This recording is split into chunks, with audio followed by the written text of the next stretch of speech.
back seat of a truck with the camera, so they're actually driving it here. So this is kind of the closest you'd get to some kind of dolly. But independent films are just more creative, I think. They just use what they have. That house right there, which would be ground zero for horror fans if the house still stood today, but this house, they actually knocked it down after they filmed, and that's also the reason they filmed there, because they were going to knock it down anyway.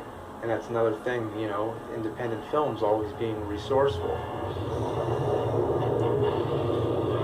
You know, she's tripping a lot here. A lot of people criticize this. Oh, by the way, notice there's a little cellar door there. That might be interesting to note later on. You know, this zombie is very slow moving. You know, it just has this very hokey kind of feel to it, and I think that's one of the film's strengths, that it starts off so hokey. By the way, I love the lighting in these scenes here.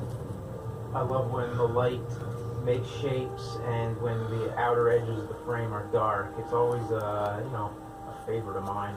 But anyway, the hokiness, I think, just makes the rest of the film so much stronger, because you don't expect it to get so serious. So here we have just a woman walking around in a dark house. It's, you know, there's nothing more to it, and that's what's so great about the horror genre, is that it's a genre that can build on nothing. Horror film is all about the darkness, the negative space, just the absence of something happening, and that's where, you know, it's up to us to fill it in with our imagination. Every horror film today owes something to Night of the Living Dead. It's completely changed the genre. There's something about it that's just very familiar when you see newer horror movies. Even simple things like animal heads on the wall, you see in movies like Evil Dead. That music. There's nothing subtle about the music. It's very old school. It has the feel of an old classic horror movie. And that's why I think Night of the Living Dead is the last of the classic horror films. Even though it was made in 1968, it's shot in black and white, mostly for economic reasons, because black and white film is a lot cheaper. But it just feels like it's a lot older than it really is. There were, of course, older movies that influenced Night of the Living Dead, like Carnival of Souls and Last Man on Earth, which both happen to be public domain as well. It was also inspired a lot by the EC Comics. And there were zombie movies before it, like Plan 9 from Outer Space. You're probably wondering, why did I mention that, of all things? But look at how it's night right now. It was obviously night when it was day, you know, just before. So that's something that happens a lot in Plan 9 from Outer Space, but, you know, people don't talk about it in Night of the Living Dead as much.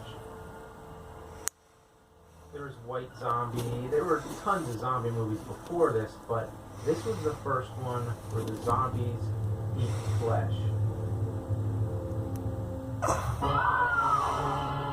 Such a great moment. This part of the movie, it just makes you feel like it has such a nightmarish quality. Like we're inside Barbara's brain. Like we're really in her perspective. We feel her dementia. But now we're, you know, being introduced to another character named Ben, played by Dwayne Jones, and this is where we start to get some company. So now we don't feel so much like we're stuck with this one character. Now we kind of have Ben to latch on to. So the movie really changes gears. Dwayne Jones was the star of the film, and the cultural significance here can't be ignored. I'm a film buff, but you don't have to be an expert on American history to know that there was a lot of racial tension going on at the time. And Dwayne was hired for the role because he was the best actor who auditioned. and he just happened to be the first black man to star in a horror film. Dwayne said that they should have played it up more, that the black man has a history of being discriminated against and that his character would be angry. And I wish Dwayne was still around today to explain more what kind of subtext he felt his character had. But it was George Romero who said that they shouldn't address it, that by not playing it up, he felt that they were being more progressive and hip. But in more recent interviews, he said that he kind of regrets it, that they should have listened to Dwayne. But either way, intentional or not, you can analyze the film, and there is some subtext there. Which, even when I saw it as a kid, I wasn't thinking about any of that. But in the back of my head, I took notice to how uncommon it was that usually when you watch all these old horror films, especially the ones from the 30s and 40s, the black man's always the butler or some minor role. And for that reason, this movie seemed a lot more real and a lot more genuine to me. But little did I know, this marked a cultural revolution. We saw a whole genre in the 70s called the blaxploitation genre. Movies like Shaft and Dolomite. So Night of the Living Dead was at the forefront of all that.